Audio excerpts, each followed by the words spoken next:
Well, my name is Bob Murrell. I'm a retired CPA. I'm 80 years old. I know that's hard to believe, but I'm 80 years old. I basically grew up in Oklahoma City. This is Shannon Smith, one of my three daughters. We have a very good and close relationship, and I love her very, very much.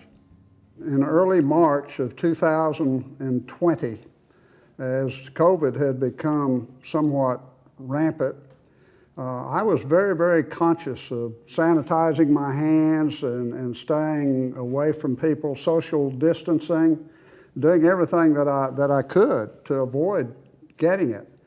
But then I had an occasion, the latter part of March, to have a meeting with a dear friend actually from church. And the two of us met in a conference room for really a short period of time. It was less than 30 minutes.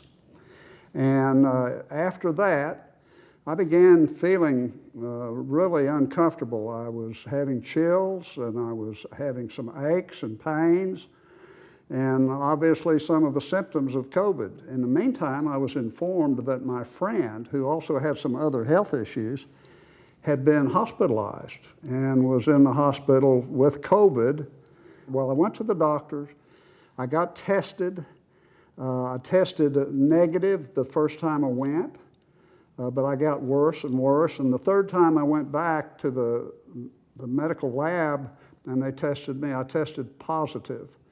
And by this time, I was really not feeling well at all. And early one Sunday morning, about 5 a.m., I was so miserable, and I live alone.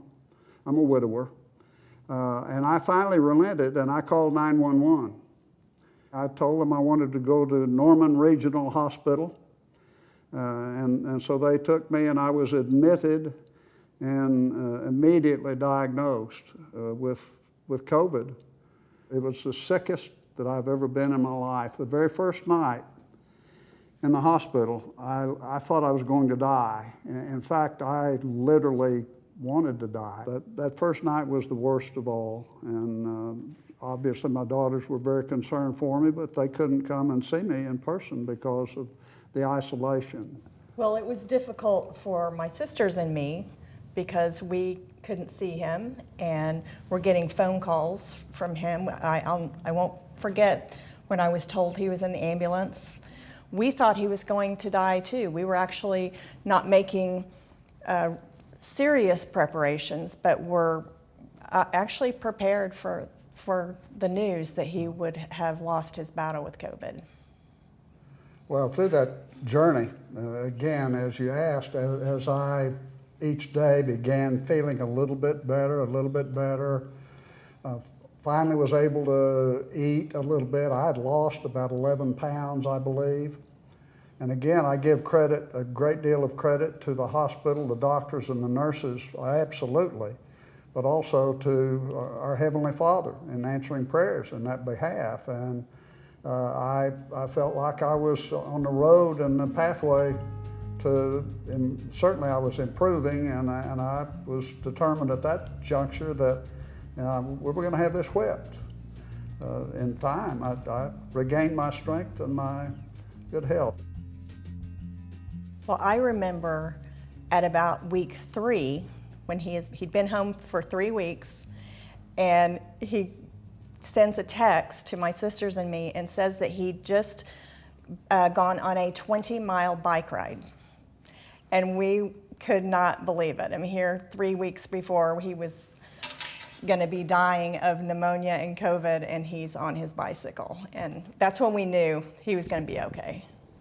Now, I'm not sure I won any points with them when I informed them of that, but once they found that I was able to complete. I cycle. I have for the last 30 years, and my goal is I try to ride a couple of thousand miles a year on my bicycle, and have a close group of friends that are supportive of me in that. And I honestly, I attribute a lot of my recovery to that. I mean, just the fact that I, for my age at least, was reasonably fit before I even incurred this illness.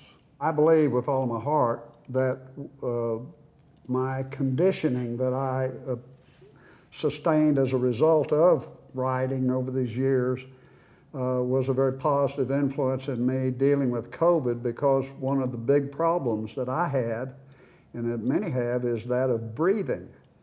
And so I believe, my lungs, which certainly are directly affected by cycling or any other cardiovascular type of exercise, I believe that had a positive effect on it.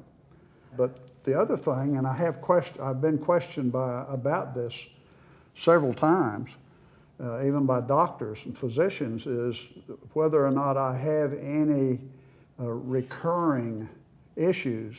And I can honestly say I do not. I have not had any residual carryover issues following that COVID since I got out of the hospital. And I know that's not necessarily common. So I'm very, very fortunate in that regard. And I suspect that my attempts, endeavors at least, to stay and remain healthy, that those have had a direct impact on that. I was notified by the Oklahoma Blood Institute, OBI, about their need for COVID plasma. And I had been tested that I did have the antibodies, was tested by an independent lab. Well, I was able to donate over a period of almost 12 months, to donate 10 times of plasma, COVID plasma. That gave me comfort. I mean, I wanted to try to help others as best I could. Well, I certainly from day one had absolutely no questions in my mind about my willingness to get the vaccine.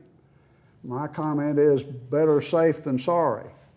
Now, I realize there are some who have concerns even about the side effects of it and the level and the degree of testing. I have to put my faith and my confidence in our scientific community. If anyone were to ask me, if you want my opinion as to whether or not you ought to get the vaccine, I will say without hesitancy, unless your doctor says for some health reason for you not, I'd say get it.